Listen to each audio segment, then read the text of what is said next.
ಇವತ್ತು ಬಿಎಂಸಿಗೆ ಸಂಬಂಧಪಟ್ಟ ಹಾಗಿನ ಚುನಾವಣೆ ನಡೆದಿದೆ ಅಂತ ಅಂದ್ರೆ ಬೃಹನ್ ಮುಂಬೈ ಪಾಲಿಕೆಗೆ ಸಂಬಂಧಪಟ್ಟ ಹಾಗೆ 227 ವಾರ್ಡ್ಗಳಿಗೆ ಸಂಬಂಧಪಟ್ಟ ಹಾಗಿನ ಚುನಾವಣೆ ನಡೆದಿದೆ.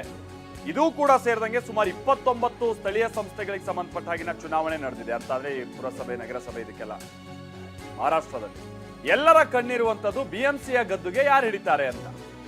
ಎಕ್ಸಿಟ್ ಪೋಲ್ ಕೂಡ ಬಹಳ ಜೋರಾಗಿ ಲೆಕ್ಕಾಚಾರ ಹಾಕ್ತಾ ಇದ್ದು ಬಿಜೆಪಿಗೆ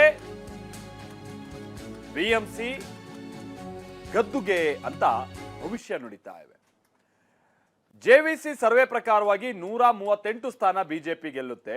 ಉದ್ಧವ್ ಬಣದ ಶಿವಸೇನೆ 59 ಸ್ಥಾನ, ಕಾಂಗ್ರೆಸ್ಗೆ 23 ಸ್ಥಾನ. ಈ ಮುಖೇನವಾಗಿ ಬಿಜೆಪಿಯೇ ಅಧಿಕಾರದ ಗದ್ದುಗೆಗೆ ಏರುತ್ತೆ ಅಂತ ಎಕ್ಸಿಟ್ ಪೋಲ್ಗಳು ಹೇಳ್ತಾ ಇದೆ.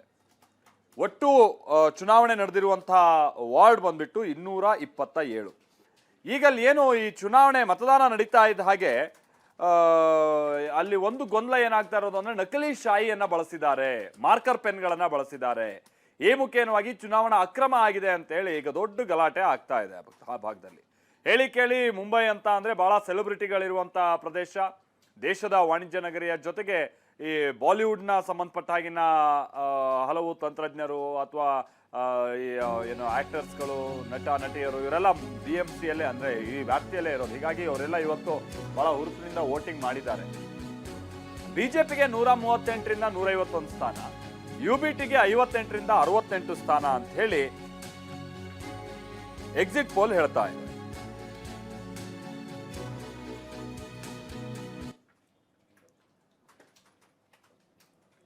ಸೊ ಈಗ ಈ ಮುಖೇನವಾಗಿ ಆಮೇಲೆ ಚುನಾವಣೆ ನಡೆಸೋದಕ್ಕೆ ಸಂಬಂಧಪಟ್ಟ ಹಾಗೇನು ಕೂಡ ಬಹಳ ಗೊಂದಲ ಆಗಿತ್ತು, ಬಹಳ ಮುಂದೂಡ್ತಿದ್ದಾರೆ ಅಂತ ಹೇಳ್ಕೊಂಡ್ಬಿಟ್ಟು ಅಲ್ಲೂ ನಮ್ಮ ಕರ್ನಾಟಕದ ರೀತಿಯಾಗಿ ಅಲ್ಲೂ ಕೂಡ ಗೊಂದಲ ಆಗಿತ್ತು. ಬಟ್ ಅದಾದ ನಂತರದಲ್ಲಿ ಅಲ್ಲಿನ ರಾಜ್ಯ ಚುನಾವಣಾ ಆಯೋಗ ಇವತ್ತು ಒಟ್ಟು 27 ಸ್ಥಳೀಯ ಸಂಸ್ಥೆಗಳಿಗೆ ಸಂಬಂಧಪಟ್ಟ ಹಾಗಿನ ಚುನಾವಣೆಯನ್ನು ನಡೆಸಿದೆ. ಸೊ ಅದರಂತೆ ಈಗ ಎಕ್ಸಿಟ್ ಪೋಲ್ನ ಸರದಿ ಈ ಬಾರಿ ಮುಂಬೈ ಏನು ಪಾಲಿಕೆಯನ್ನ ಬಿಜೆಪಿಯೇ ಗದ್ದುಗೆ ಹಿಡಿಯುತ್ತೆ ಅಂತ ಹೇಳಲಾಗ್ತಾ ಇದೆ.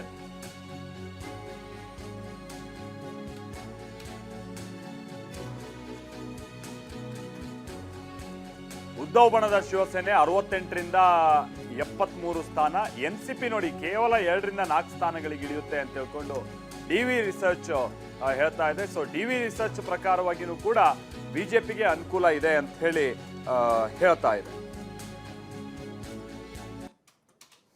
ಸೊ ಈ ಮುಖ್ಯವಾಗಿ ಬಹುತೇಕ ಸರ್ವೆಗಳು ಮುಂಬೈ ಮಹಾನಗರ ಪಾಲಿಕೆಗೆ ಸಂಬಂಧಪಟ್ಟ ಹಾಗೆ ಈ ಬಾರಿ ಬಿಜೆಪಿ ಅಧಿಕಾರದ ಗದ್ದುಗೆ ಹಿಡಿಯುತ್ತೆ ಅಂತ ವ್ಯಾಖ್ಯಾನಿಸ್ತಾ ಇವೆ. ಆಮೇಲೆ ಇನ್ನೊಂದು ಸಂಗತಿ ಅಂತ ಅಂದ್ರೆ ಈಗ ಕಳೆದ ಬಾರಿ ನಾವು ನೋಡಿದಂಥ ಸಂದರ್ಭದಲ್ಲೂ ಕೂಡ ಅಲ್ಲಿ ಏನು ಶಿವಸೇನೆಗೆ ಸಂಬಂಧಪಟ್ಟಾಗೆ 84 ಸ್ಥಾನಗಳನ್ನು ಶಿವಸೇನೆ ಪಡೆಯುವ ಮುಖೇನವಾಗಿ ಅತ್ಯಧಿಕ ದೊಡ್ಡ ಪಾರ್ಟಿ ಆಗಿತ್ತು. ಬಿಜೆಪಿ 82 ಸ್ಥಾನಗಳನ್ನು ಪಡೆದಿತ್ತು. ಬಟ್ ಅದಾದ ನಂತರದಲ್ಲಿ ಈಗ ಲೆಕ್ಕಾಚಾರ ಬಹಳಷ್ಟು ಬದಲಾಗೋಗಿದೆ. ಶಿವಸೇನೆನೇ ಸ್ಪ್ಲಿಟ್ ಆಗಿದೆ. ಹಾಗಾಗಿ ಶಿವಸೇನೆ ಉದ್ಧವ್ ಬಣಕ್ಕೆ ಸಂಬಂಧಪಟ್ಟ ಹಾಗೆ ಅಥವಾ ಶಿಂದೆ ಬಣಕ್ಕೆ ಸಂಬಂಧಪಟ್ಟ ಹಾಗೆ ಅಲ್ಲಿ 2 ಟೀಮ್ ಆಗಿ ಈಗ ಇಳಿದಿರೋದು, ಪಕ್ಷ ಅಂದ್ರೆ ಡಿವೈಡ್ ಆಗಿದೆ. ಸೊ ಇದರೆಲ್ಲದರ ಲಾಭವನ್ನ ಬಿಜೆಪಿ ಪಡೆಯುತ್ತೆ ಅಂತ ವಿಶ್ಲೇಷಿಸಲಾಗ್ತಾ ಇತ್ತು.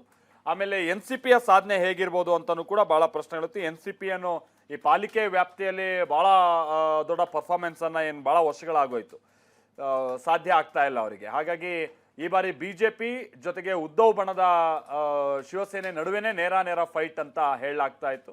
ಕಾಂಗ್ರೆಸ್ ಏನಾದರೂ ಸ್ವಲ್ಪ ಕಮಾಲ್ ಮಾಡಿದ್ರೆ ಉದ್ಧವ್ ಬಣದವ್ರ ಜೊತೆಗೆ ಸೇರಿ ಪಾಲಿಕೆ ಅಧಿಕಾರ ಹಿಡಿಯೋಕೆ ಸಾಧ್ಯ ಅಂತಾನೂ ಕೂಡ ವಿಶ್ಲೇಷಿಸಲಾಗ್ತಾ ಇತ್ತು. ಬಟ್ ಕಾಂಗ್ರೆಸ್ ಕಳೆದ ಬಾರಿ 31 ಸ್ಥಾನಗಳನ್ನ ಪಡೆದಿತ್ತು. ಬಟ್ ಈ ಬಾರಿ ಯಾಕೋ 20 ದಾಟಂಗಿಲ್ಲ, 20 ದಾಟಿದ್ರು ಕೂಡ 25ರ ಆಸುಪಾಸು ಅನ್ನುವಂಥ ರೀತಿಯಾಗಿ ಸರ್ವೆಗಳು ಹೇಳ್ತಾ ಇದೆ. ಹೀಗಾಗಿ ಉದ್ಧವ್ ಬಣದ ಜೊತೆ ಸೇರಿ ಏನಾದರೂ ಮುಂದೆ ಅವರು ಅಧಿಕಾರ ಹಿಡಿಯೋದಕ್ಕೂ ಕೂಡ ಸಾಧ್ಯ ಆಗಲ್ಲ ಅಂತ ಕಾಣಿಸುತ್ತೆ ಈಗಿನ ಟ್ರೆಂಡ್ ನೋಡ್ತಾ ಇದ್ರೆ.